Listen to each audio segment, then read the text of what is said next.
There is an unexplainable connection between human beings and the sea.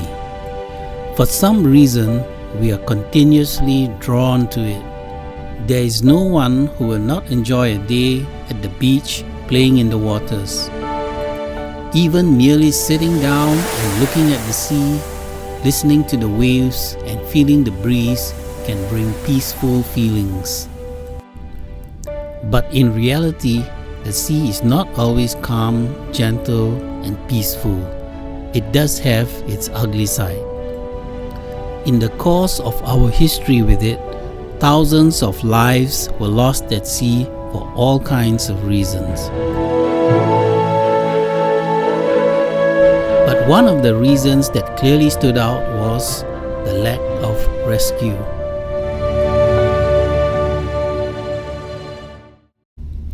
This realization led to great efforts being developed to facilitate worldwide rescue for ships in distress at sea.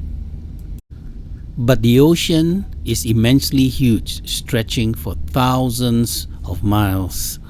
While ships that are close to land areas can easily be rescued by helicopters and rescue boats, can a distressed ship and crew in the middle of the ocean, thousands of miles from the nearest land and out of the range of helicopters and rescue boats, be rescued? Hello everyone, I'm Captain Roy and welcome to my channel where I make videos and answer questions about ships. So if you would like to know more, then stay tuned and come on board with me.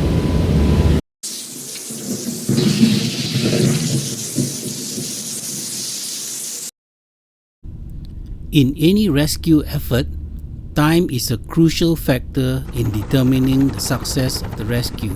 Basically, the faster help arrives, the better. But before we dive into how this can be possible, let's take a brief look at the case of the Titanic. The Titanic sank in just 2 hours and 40 minutes after its collision with an iceberg.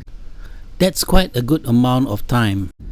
Had rescue efforts been able to arrive on scene early, more or maybe perhaps everyone could have been saved. But instead, 1,700 people, including women and children, perished. The lesson learned, besides the fact that ship design must include better watertight segregation, is the need for better on-board survival crafts and equipment, and importantly, we need to have in place an efficient search and rescue system. With that said, this brings us to the Global Maritime Distress Search and Rescue System, or GMDSS for short. The system comprises of the terrestrial segment and the space segment.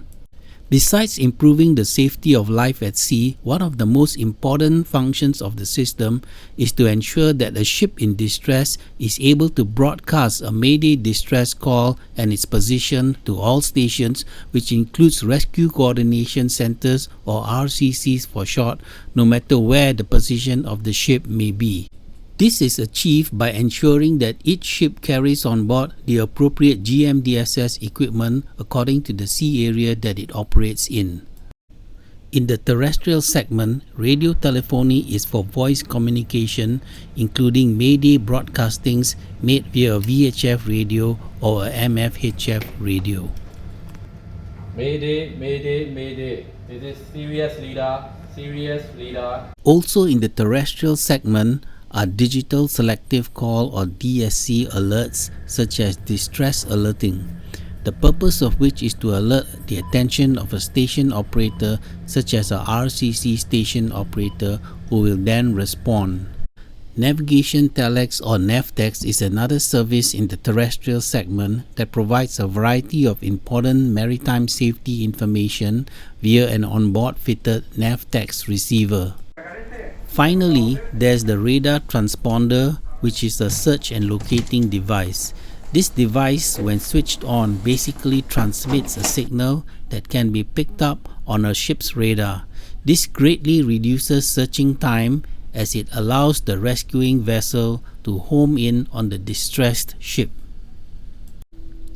Now let's examine the space segment. The space segment consists of satellite systems, with the main system being the Inmarsat-C satellite system. This system has 4 satellites placed directly above the equator, and it gives coverage of up to latitude 70 degrees north and south of the equator. This is basically the main area where the bulk of global shipping occurs. The system provides two-way store and forward messaging services, but does not provide voice communication. Several services are provided, such as maritime safety information, telex and email messaging, ship-to-shore, shore-to-ship and ship-to-ship messaging, polling data reporting, long-range identification and tracking, or LRIT for short, which is used by flag state administrations, and also ship security covert distress alerts in case of piracy or security threats. In order to access its many services, a ship must be fitted on board with an Inmarsat-C terminal. Distress alerts can also be transmitted via Inmarsat-C, and this is done by simply pressing the distress button that is provided on the terminal. Once activated, the ship's identity, position, and nature of distress will be transmitted and relayed to the appropriate Coast RCC for the area.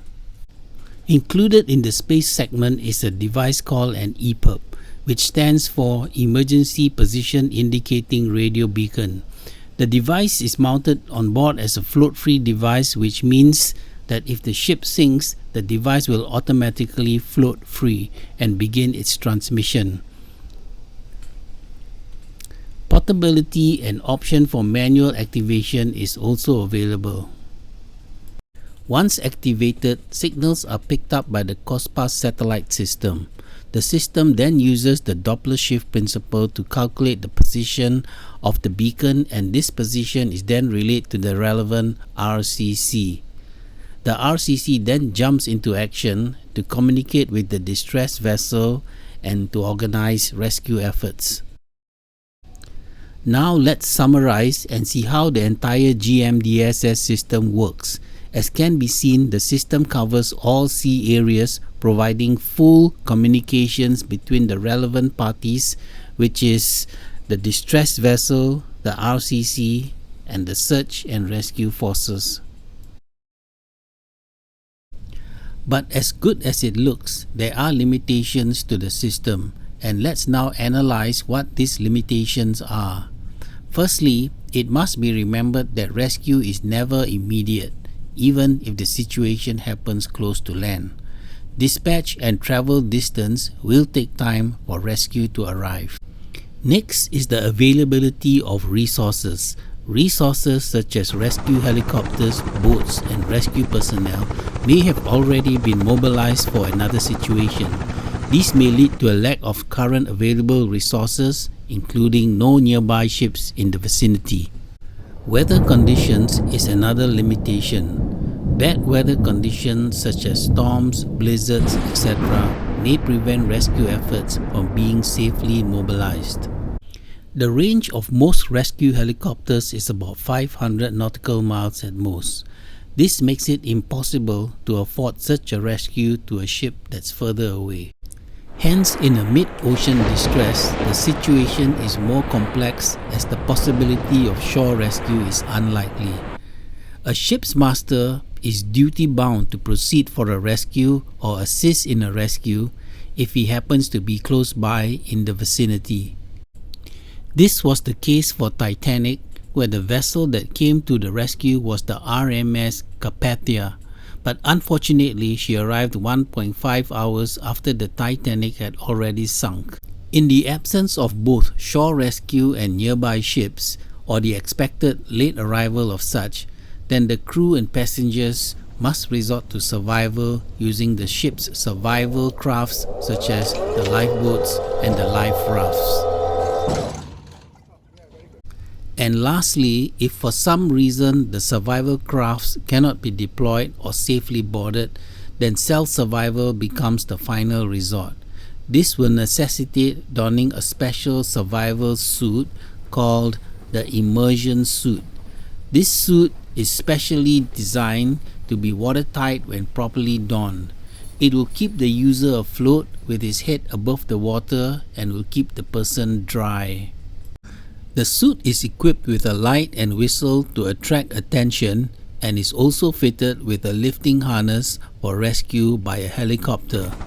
In this manner, once rescue arrives, operation can be carried out quickly with the minimum delay of precious time. But precaution is always better than cure. Prudent navigation routing should always be considered by avoiding isolated and remote routes. Recommended routes used by other ships should be used instead so that there's better chances of ships being nearby. Similarly, when coasting, ships should try to stay within the rescue range of helicopters and boats. And lastly, it cannot be underestimated that proficiency and skill combined with good command and control is foremost needed, especially when panic and fear is abound. In this respect, it's imperative that the master and the crew must be well trained and drilled regularly on board to maintain confidence during an emergency.